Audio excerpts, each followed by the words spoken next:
This podcast mentions alcohol and has adult content. Not suitable for children or the faint at heart. For entertainment purposes only. This is the Tales of a Small Town Bartender podcast. You have been warned.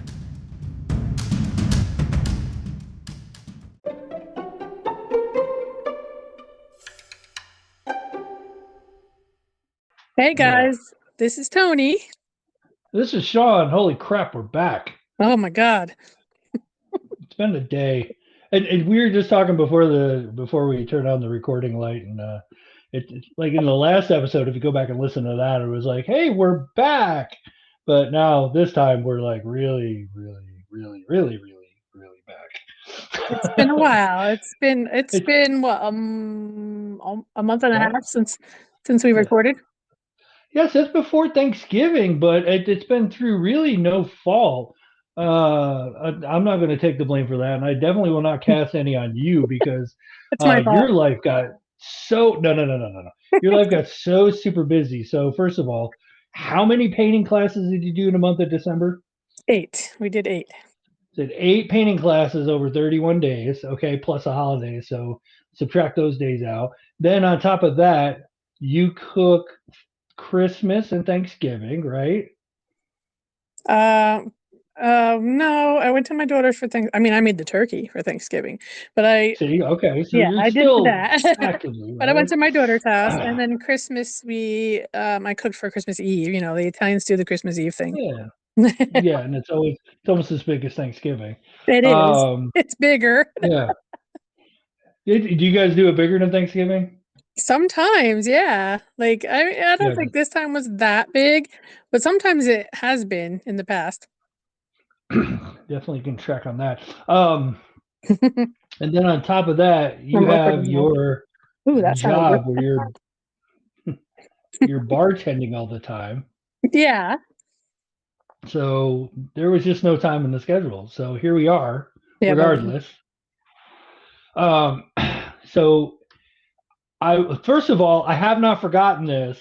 We need to follow up haunting at Tony's. Any supernatural behavior at your place? Nothing that I wrote down to make sure I told you. There was nothing significant. Okay. Stupid things like my light not working when I try to turn it on, and then a couple of minutes later, my husband turns it on and it works. You know, like okay. Stupid things like that. It hasn't caught on fire yet, so yeah. We'll count that as a win. I'm like, well, I want this light work. We changed the light bulb, right? We changed the light bulb because we assumed it was the light bulb, and it worked. Sure. And then the next day, I turn it on. It's the fan. It's the ceiling fan light. And the next day, I turn it on, and I pull the little chain, and nothing happens. And I pull the chain like 6 more times, and nothing happens. And I'm like, oh. And my husband comes home and walks over and pulls it once, and it comes on. Yep. So this is what I call using a little bit of his karma. So you owe him because you just took a little piece of him and burned it up in that electrical appliance. See, so that's how that works. That's so how I have works? To tell you, I was on the phone with a family member, and he said, "What podcast are you doing, and who are you doing it with?" And I'm like, "What are you talking about?" And he said, "I was talking to a friend of mine who found this podcast and it said that you were on it." And I was like, yeah. And so that was totally kind of a weird experience. And I explained a little bit about Tales of a Small Town Bartender, talesofasmalltownbartender.com, and explained to him that you and I are doing it, and we're like old high school friends, and basically the whole story behind the podcast. And we have a listener out there who's repping our pod. So I wanted to take this opportunity to say thank you for that. So thank you. Wow. Yeah. So thanks, whoever you are out there, and appreciate that. That was a surprise, a very pleasant holiday surprise. So speaking of holiday surprises, how was your Christmas? What did you do? It was good. We went to my son's house for Christmas Eve because he has the biggest house out of everyone. So, we can fit everybody and all the food. You have the Uh, big Italian family, right? Yeah. Well, my son has Of 4 course. kids, so 4 grandbabies there. Plus Hmm. his in-laws come too, so we have everybody comes over there. And then Christmas morning we go to my daughter's house. She only has 1 child, but it's a little quieter there. And Yeah, very nice. yeah, and then we usually order Chinese food for Christmas Day, believe it or not. Nothing wrong with that. It's just the we go to my daughter's for breakfast and Yeah. they open their presents and then we come home and order Chinese food for dinner. Yeah. That's our All right, I'm gonna tradition. put you on this. I'm gonna put you on the spot. What was your favorite Christmas gift? This year? No, So of course this year. so my kids and my husband all chipped in to give me the down payment for my new cell phone. Outstanding. How cool. That was $700. God dang, man. I know. Do you use an iPhone? No, it's not an iPhone. Okay, good. I'm an Android person. Likewise. I got the Samsung S23 Ultra. That's what I have, and it's a great phone. You'll love I it. love Takes it. great pictures. Yeah, I it takes love great it. pictures. Great phone. Nothing against you iPhone people, but yeah, a little weird. Just a lot more expensive. Does the same stuff. I don't get it. Too proprietary for me. Just don't Well, get it. this Sorry. one's pricey too, I have to say. I mean, that was just a down Yeah, payment. between Samsung and Apple, the the price there seems to be like between a $700 and $1,000 difference between the cost of the phones. At least where I was looking when I was looking, could be different now. I don't know, but that's Mm. the same way with laptops and iPads and all that crap. Oh So yeah. it's Hmm. always more expensive. I can say one thing for Christmas. I will say that you and I both definitely had a better Christmas than a 63-year-old Missouri man. Okay. And I've had this story saved up since uh, our last podcast because it's completely epic and unbelievable, but it's 100% true. So this happened in Missouri, like I mentioned. Guy went in to do a routine screening for colon cancer. That's what you should do if you're a male over 50. Go Hmm. get your colon cancer screening.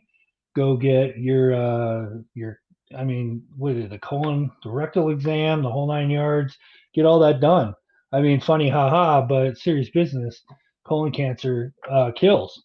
So they go in, and the 63-year-old patient comes in for a routine colon cancer screening, and they put a camera in the intestine. It's a colonoscopy. Hmm. So it was going perfectly normal until doctor reached something they call the transverse colon, which is like the area at the top of the large intestine. You will never in a million years guess what they found. But A I will battery. save you. I know. I like the way you think. However, this was a fully intact, alive fly. What? A fly. How is it alive?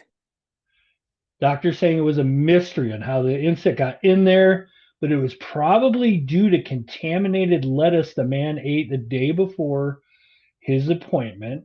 He drank clear liquids 24 hours before, which is required for, to clear the intestinal tract so they can Hmm. scope you pretty well. But the evening before his 24-hour fast, he had pizza with lettuce on it.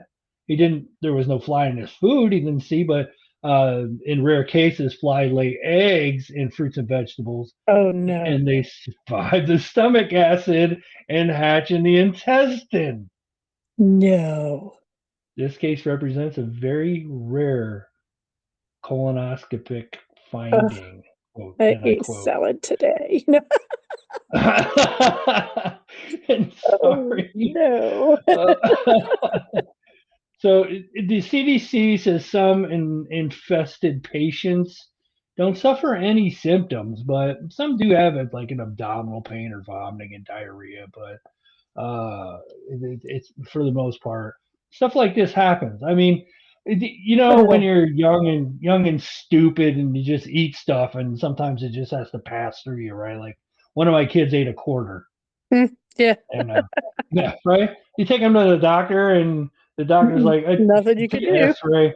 No, just let nature take its course, and sure enough, it did. Yep. And we got this knucklehead, I swear. He went when he used the restroom the day that it passed through. He heard it hit the toilet, and then went and got it and washed it off. And it's really super cool acid wash from the stomach acid and stuff, and kind of neat, but absolutely, like, what is wrong with you? I'm just thinking that I ate salad, and oh my God, could you feel that in your stomach? Can you feel that in your intestine? Like if it was alive, it's moving, right? Right, yeah, and it was alive and moving, but the guy said he couldn't feel it. He couldn't feel it. I'm really grossed out right now. So maybe you have one in there. Who knows? Oh, shut up. I'm gonna drink this espresso martini and kill it. No. Yeah, with that, what is it? 10% alcohol. 10% alcohol. It's in a can. There you go. Velvet Mama espresso martini. Espresso martini in a can. Not only will the fly be dead, but it'll be very, very clean from the 10% alcohol solution. So quality job there. So I understand. I'm going to get you talking now, so maybe the fly will come out of your mouth. I understand we have a tale of a small town bartender or patron. A patron, yes. This is funny. Right, tale of a small town bar patron. So go on. He told me this story while I was at the bar, and as soon as he walked away, I had to write everything down so I wouldn't forget it. Nice. I was like, I need to not forget this one. So all right, I'm excited. It's about an anniversary party. It was, I believe it was his aunt and uncle's anniversary party, and they had it at one of the local, like halls, like where they have weddings and stuff. Or something. Yeah. So afterwards, the after party, they went to a local bar, which is right up the road. Okay. Not my bar. Was not my bar. The frick is that? So they go in there. They're not all of them. Just like him and his cousins go in there. So he goes in there and he tells the waitress to bring drinks every 15 minutes, regardless if they're full or not. Oh God! Bring drinks every 15 minutes. Yeah, that annoys me. I don't do that. That's really annoying. That's a no. Right. So his cousin, his male cousin, proceeds to get drunk, obviously, because they're drinking every 15 minutes, and he takes off his shirt and he throws it. They're upstairs, by the way. They're upstairs. There's like a loft upstairs, and then like the dance floor downstairs. So he throws it down there. And he just throws his shirt down there. He loses his shirt. It's gone. So now he has no shirt. He's in a bar. And he afterwards, when they leave, his male cousin has no shirt. He drops off his female cousin at a hotel because she doesn't live here, so she's staying at a hotel. Sure. And he walks her to her room, and as she opens the door, her phone's ringing in the room. So she goes and answers it, and it's the front desk, and says, I'm changing the name, by the way. I'm changing the name in here. He says, "Do you know Walter?" She says yes, and the front desk says, "Can you come down here, please?" Oh no. Damn it, Walter. So both of them go down to the front desk, and Walter is standing there in his tighty whities. Whoa. Boy, oh boy. No socks, no shoes, no clothes, just his tighty whities. There is nothing else on this man. This is the guy that threw his shirt in the dance floor and lost his shirt. So that's where he lost that. But the female cousin asks what happened to his clothes, and he says, "I don't know." So the front desk asks, if she could please go up and get a towel for him to put on, because I don't want the guy standing in his underwear in the lobby. So she goes up and gets a towel. Now he's supposed to be staying at another hotel, but he doesn't have his wallet. He doesn't have anything. They were in his pants. His wallet was in his pants. He has nothing. Oh no. So he brother. ends up staying in her room that night. And the next day they had to go buy him clothes. Yeah. Oh my gosh. What a pain in the ass. Can you imagine? Walter is a pain in the ass. I can't even imagine. No. No. But I bet things like that happen a lot. Yeah, and at least he left his underwear on. That's yes. Yeah. Yes. So did a naked Walter running around with his twig and berries out and all that good stuff. So. At least he remembered where she was staying. Imagine if he didn't remember that. Good on you, Walter. Good on you.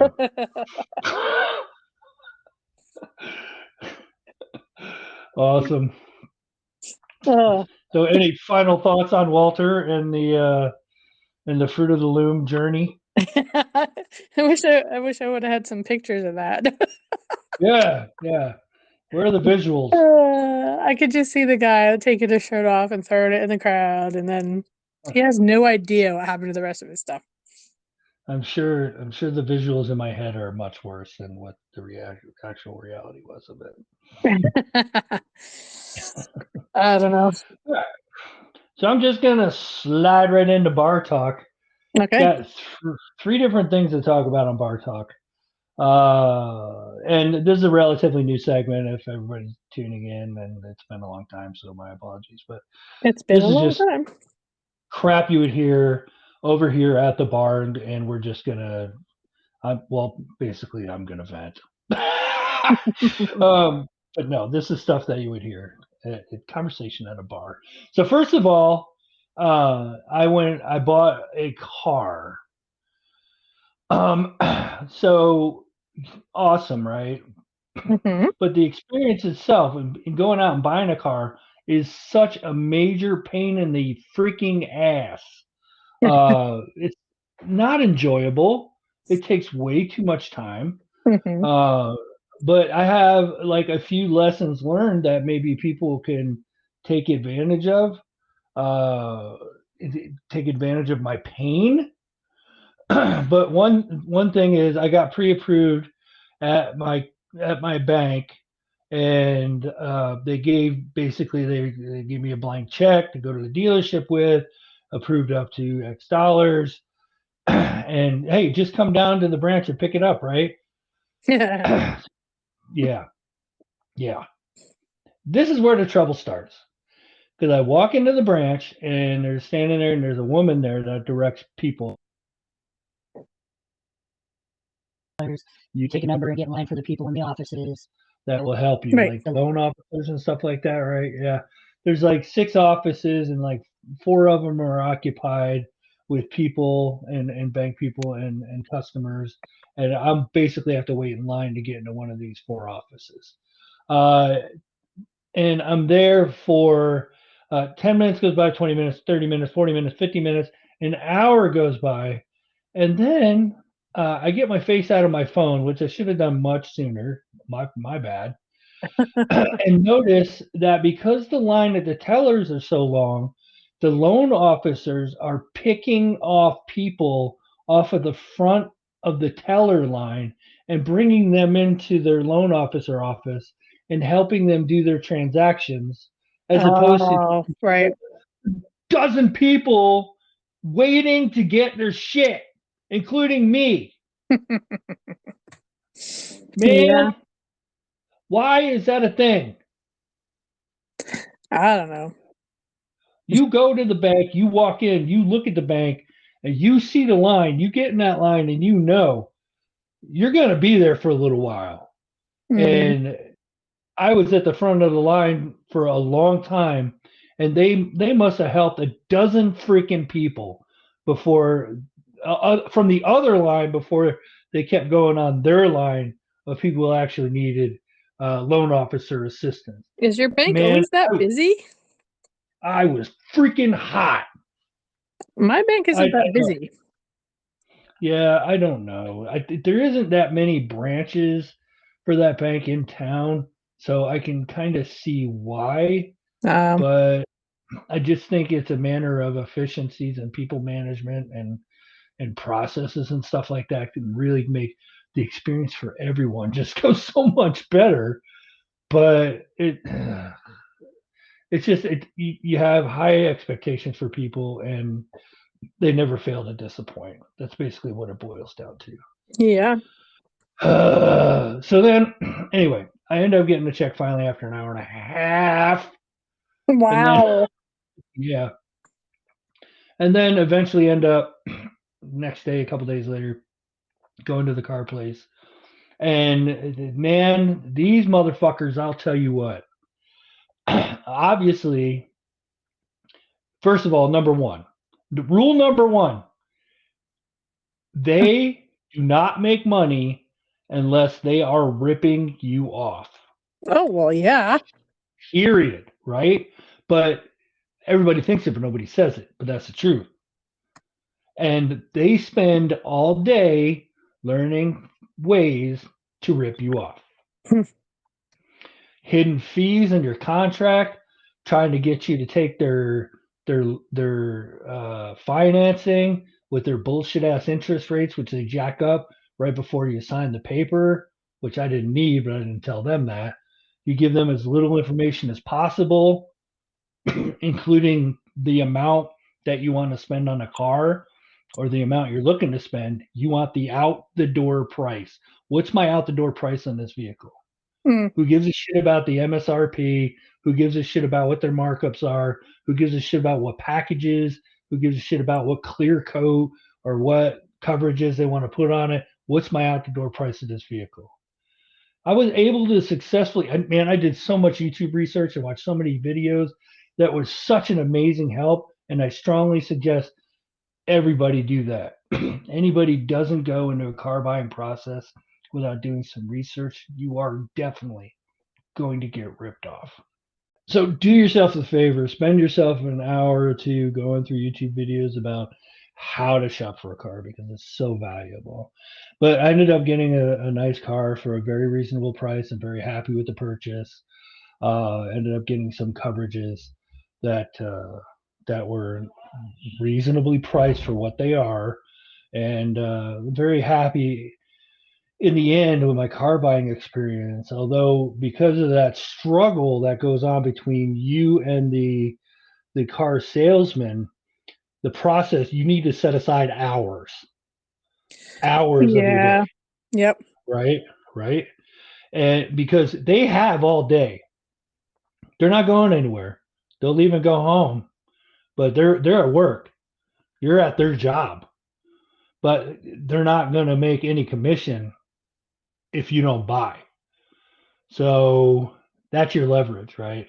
Yep. That and your information, which you should be very difficult to give them what they want. As much as an asshole as that is, which is difficult for me to be, that's what you need to do. But do your research and take care of yourself because it literally can cost you thousands of dollars if you do not. So just a word of warning. Good to When's know. the last time? When's the last time you purchased a vehicle? I have not purchased a new vehicle. They've all been used. Every single one of Nothing them. wrong with that. I bought a lot of used vehicles, man. Not a thing wrong with that. Used vehicles are really high priced right now. It's Yes, pretty they neat, are. right? Yep. My Yeah. last one I bought in 2020 was my minivan, the one I have now, and there was only 84,000 miles on it, so it wasn't bad. Yeah, not too bad. What manufacturer? Who makes it? It's a Chrysler Town and Country. Oh, nice. I like that. Has she been a good car for you? Yep. Awesome. Yep. Awesome. I like it. I needed to carry my art party supplies around, Oh yeah, that's true. I didn't even think about that. Yeah. Wow, yeah, you need some of that cargo space. Put those seats down or Yep. pull them out. They go Can you down. pull them out? Yep. No, they go down under the floor. Oh yeah, they disappear into the floor. Yeah, it's great. Oh, how cool! Yeah, very nice, very nice feature with minivans and SUVs, where that's basically go and Stow stow. Is that what stow they and call go. it? Yeah, stow and go Stow and go. seats. That's it. Stow and go seating.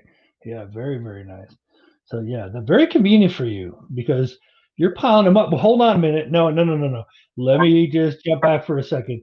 You had pictures of one of your art parties where you had an amount of people that made me do a double take and shake my head. What was that? I had one that had like 54 people. Yeah. That's the one I'm talking about. You posted pictures on Facebook, and it shows you like 3 or 4, and then it gives you the plus number for how many more pictures there are. Oh yeah. It was ridiculous, like plus 51. I'm like, what in the hell? I started like, how many people are at this damn thing? Holy shit! So yeah, crazy how. Yeah, I had 22 last night. Wow. It's just crazy how popular that's getting. I love that. I love that for you. That's awesome. So very cool. So I really didn't have an awful lot to talk about on the podcast today until my drive home from work. Oh, really? Did you stop at a bar? No. I No, I stopped at a gas station and got confronted by Karen social justice warrior. Oh, why? All right. A little background on me. Okay, I work on a military installation. Mm-hmm. And I was back when I was a young man. When I left high school, I joined the Marines and was in the Marine Corps for a few years, 4 years, and then got out and then got into government contracting in about 2008 and worked on an Army base from 2008 up until a little over a year ago, and then moved out to Vegas where I live now to work on an Air Force installation. So the reason why this will explain why that's relevant. So I decide on the way home that I need to get some gas, and getting fuel on base makes a lot more financial sense because you don't really pay taxes on it. So it's typically 50 to 80 cents cheaper than it is the second you drive outside the gate.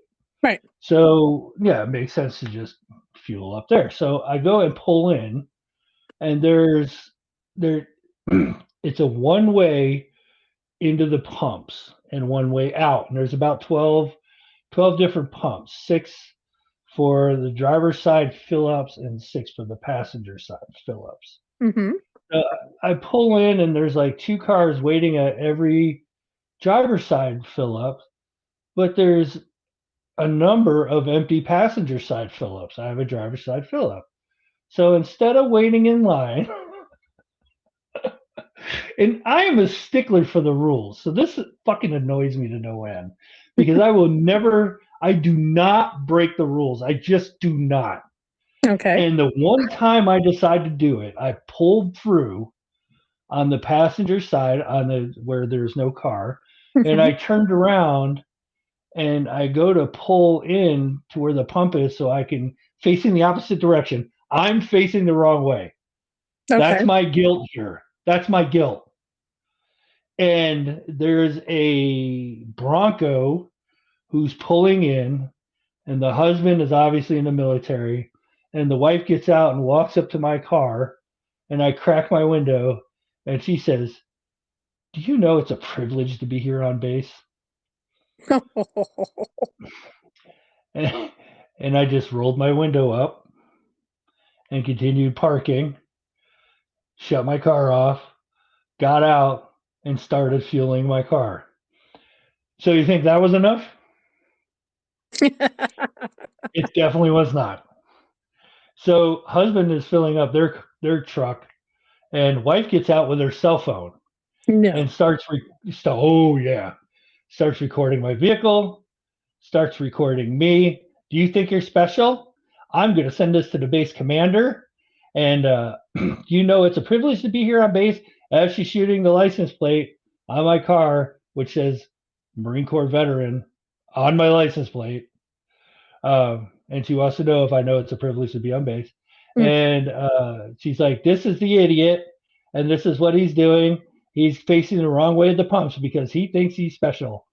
And she's recording, and I won't even look at her. I've not acknowledged her. I'm not doing anything because this is exactly what they want, right?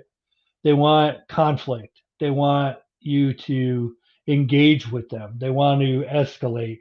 They want to raise the energy. They want to raise the bar. So my approach to this is to not give them what they want. So I complete filling my car up, and the husband in the Bronco, completes just before me, and she walks over to the husband and says, "Come on, honey, we're going to confront him." Oh my God. Because she's not getting what she wants. I'm pretty sure it's not illegal to do that.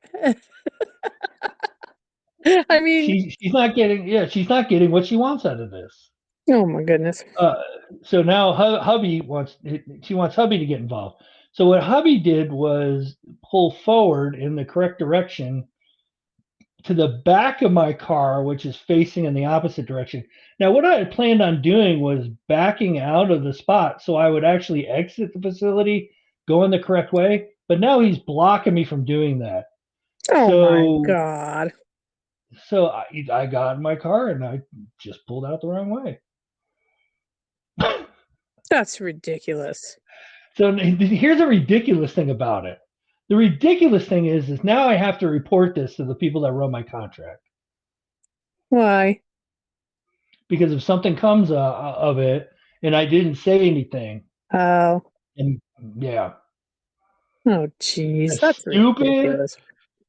Karen, social justice warrior.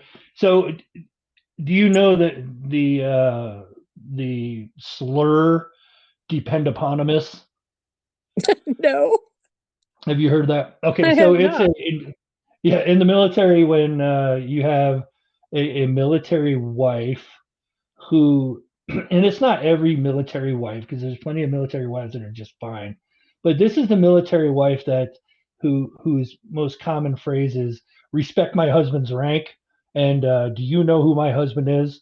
And that's a dependapotamus. Okay. And this was a dependapotamus. So, yeah. So, dependapotamus, Karen, social justice warrior. Thank you. Greatly appreciate me eating up so many megabytes on your phone and video. I hope you got my good side, and you're welcome for the right to record me on base because that's a privilege. Yeah, right. Anyway. That was my drive home today. And can I just say, too, I had like the most horseshit day at work. I'm sorry. And well, I mean, it's fine. It happens. It's work, right? And if we all loved it, I'd never leave. But it's work. Mm-hmm. And then to fucking leave and to just be like, oh, God, thank God that's over. And then this happens. Well, come on, man. Hopefully nothing comes of it. No, nothing will come of it. I mean, seriously, even what's she going to do? She's going to be like, oh, my God, can you believe this guy, base commander? Look at this. This guy actually had the nerve to face the wrong way in a gas station. Oh, the horror, the absolute horror and disgust of facing the wrong way in a gas station. Come on, man. Just be better. Yeah, that's ridiculous. I feel better, though. That's good. I appreciate this podcast for so many reasons. Get stuff off your chest, right? It's my sounding board. I appreciate you being patient with me and allowing me to do it. So thank you. All right, you ready to do New York versus? Sure. Let me get my list out. Yeah. All right. I got it. All right. New York versus. To refresh your memory, we pick a random state and then decide. We talk about what we know about that state and then decide if we'd rather live there or if we'd rather live in New York. Both of us being New York natives, one of us still being a New York resident. But here we go. Let's pick a random state. Massachusetts. Oh, we have not done that. No, you have not. Massholes. I've been there a lot, actually. So have I. I had family that lived in Beverly, which is a suburb of Boston, Okay. near Salem. Hmm. All right. So, what do you know about Massachusetts? Lay it on me. I've never been to Salem or Boston, but I've been to other ocean parts. Cool. They have Martha's?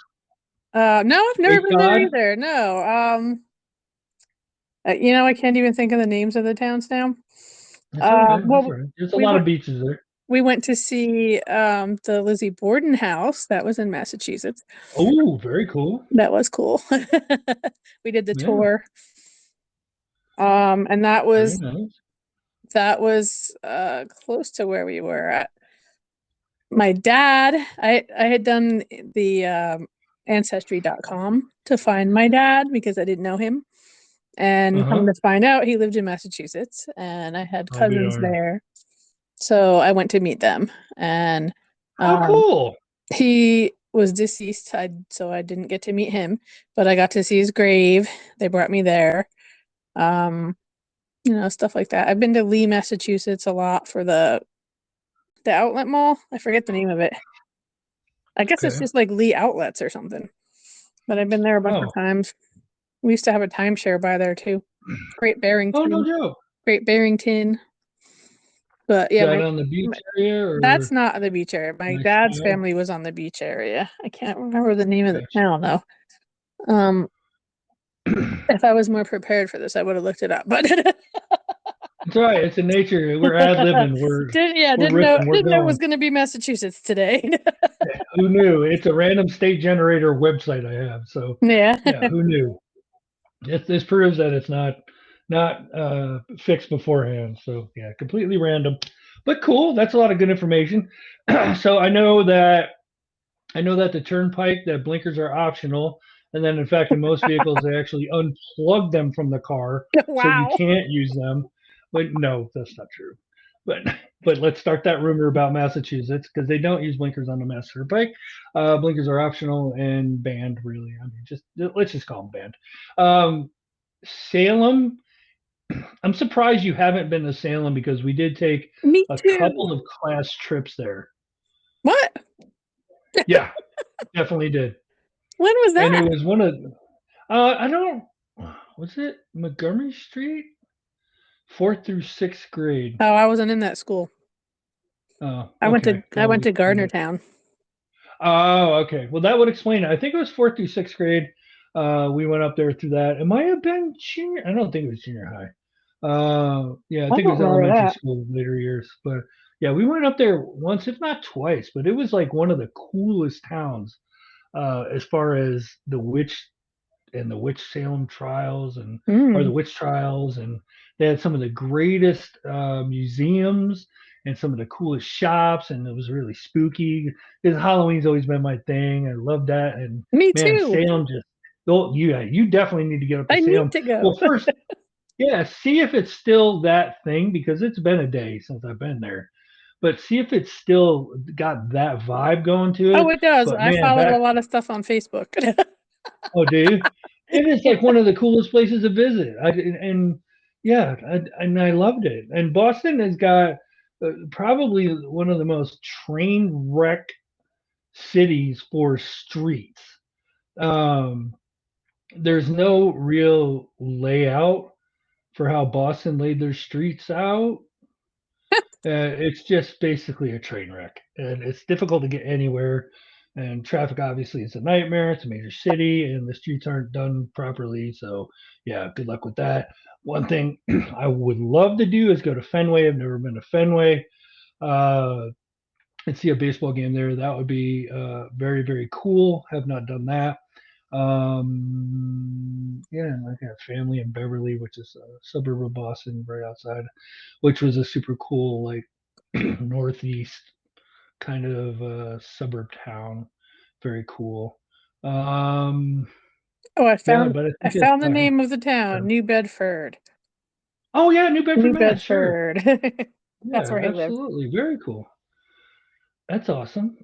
So, all that said, and I mean, Massachusetts and Maine and Connecticut have some great seafood, Hmm. but and I love it. And I've eaten seafood in all three of those states, and it's been amazing. It's been so super good.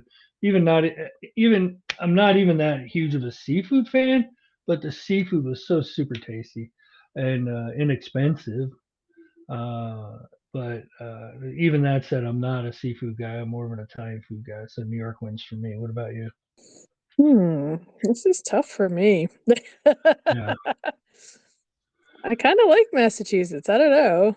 there's nothing wrong with that. You can go to Mass, man. You can move into Mass, and you know what? I might flip flop on that because I would have to see like how taxes were and property Right. taxes and property sales and because Martha's is there and the beaches are so much closer than having to put up with this New York City Yeah. and getting anywhere on Long Island or anything like that. It's like fuck that. What a nightmare. Exactly. The city's not Yeah. there. So, But there is a yeah. city there. You still got Boston, so but you Yeah. also have Salem, so I'm gonna teeter towards Massachusetts on this one. Yeah, I think I'm going to follow you on this. I'm going to Massachusetts on this one as well. So Massachusetts beats New York. So weird alcohol laws from Massachusetts. So Massachusetts is a lot like New York in the fact that if I remember this right, the state does ban happy hours, right? Yes. Yeah, New York bans happy hours as well. Hmm. Massachusetts does. Massachusetts also bans any kind of drink specials. For example, you can't do, for example, fixed price open bars, all you can drink, free drinks, and drinks as prizes. You can't do any of Oh those yeah, we things. can't do that either. Yeah. So But yeah, we can have drink Massachusetts is similar to New York. specials, we can do a drink special. It just can't have any of those things that you just mentioned as your drink special. Gotcha. So Like we I can wonder do if that's not. a dollar off your beer for, between 2 and 3 or whatever. We can do that. We just can't do all the stuff you mentioned. So that's cool, man. Yeah, that was a totally good one. I really appreciate that one quite a bit. So let me see. Let's do a little housework. So tales of a small town bartender at gmail.com if you want to reach out to us. If you have a story, what holiday do we have coming up? Oh yeah, Valentine's Day. Valentine's Got a Day. you got a Valentine's Day that has gone horribly wrong. We would love to hear from you. Send us your train wreck Valentine's Day stories, please. Please. Yeah, we'll do that. Tales of a small town bartender at gmail.com. We also visit our website, talesofasmalltownbartender.com. And also, if you want to put a little show or a little gas in the show's tank, go to buymeacoffee.com/toastb. TOASTB. Toastb. That's Tales of a Small Town Bartender, which is like the best website ever. Buymeacoffee.com/toastb. Give Tony some paint supply money. Did you see me bitching about that? Oh yeah, the cost went up. I put an order in yesterday. I'm like, what is this? What is this? I was like, it's more than $4 more for each color. I have 20 colors. Oh. Yeah, that hurt. Guess who gets to pay for it? The people that come, and you're getting a lot of them now. So hopefully you can offset that. Yeah. So we're on the YouTubes now at Toast Bartender, right? Oh. You know what? Let me check that because I don't know what it is. At Toast Bartender. Oh, is it Toast Bartender? I don't remember. I think Let me look. That's what I have down. We're gonna go with an on-air verification. On-air verification. If I can get my page to load, let's see. This is where does it end? I don't know where it shows me. Oh, Toast Bartender. You are correct. Yep. At Toast Bartender at YouTube. So, and hopefully we may do a format switch from this. I know we're going to kick it around. Yeah, we're talking about maybe a YouTube live or a or something like Facebook that. Live. Maybe a Facebook Live or YouTube Live, Facebook Live, some type of format where we can get where you can look at my ugly face while I complain. Stellar idea. Hey, I was all set to do it tonight. I had my Yeah, camera all set. I was not. I'm gonna have to work some things out on my end. This is totally on me. So I'll get my stuff worked out, and we'll move on and start broadcasting live and work that out. So and I just want to say work that out one more time because I said it like 8 times already. All right, cool. Work that out, Anyway, Sean. I'm gonna work that out. All right, we need a quote, which that's down here. See what happens when you take some time off, you screw everything up. All right, so I forgot how to do this. so this week's quote is from Mark Twain. Oh, okay. Hey. Mark Twain says, quote, "Too much of anything is bad, but too much good whiskey is barely enough." Barely enough. Okay. Yeah. Gotta love Mark. I'm a fan of his. There we go. I only drank half of my drink. Well, you better get on that, man. Next time I gotta put it in ice. It gets warm fast. Oh yeah, those cans are awful for that. Anyway, I want to thank everybody for tuning in, and thanks again for listening, and thanks again for passing the word about our podcast. I gave you all the websites and everything, and I put them at the end. Yep, got to tack it on at the end for you, and I think that's about all I got. You got anything else, Tony? No. Well, how was your Christmas? I was going to ask you how your Christmas was.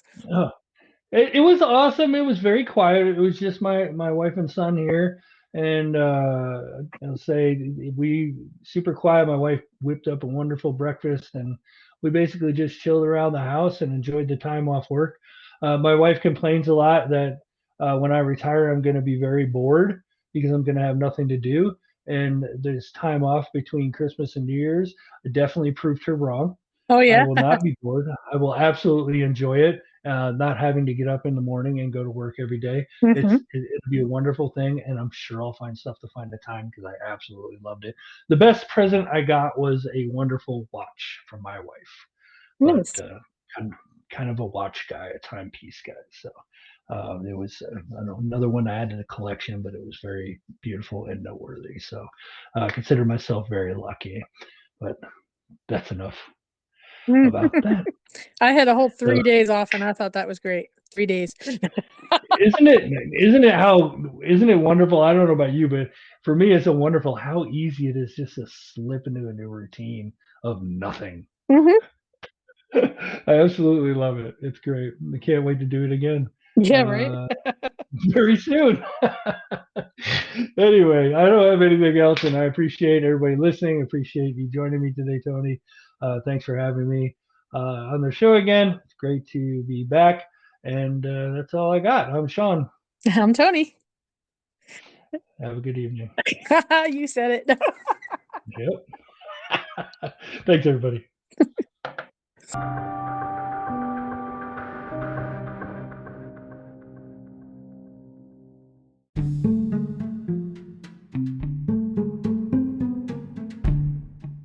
You can email us at talesofasmalltownbartender@gmail.com. Check our socials. Facebook, facebook.com/talesofasmalltownbartender.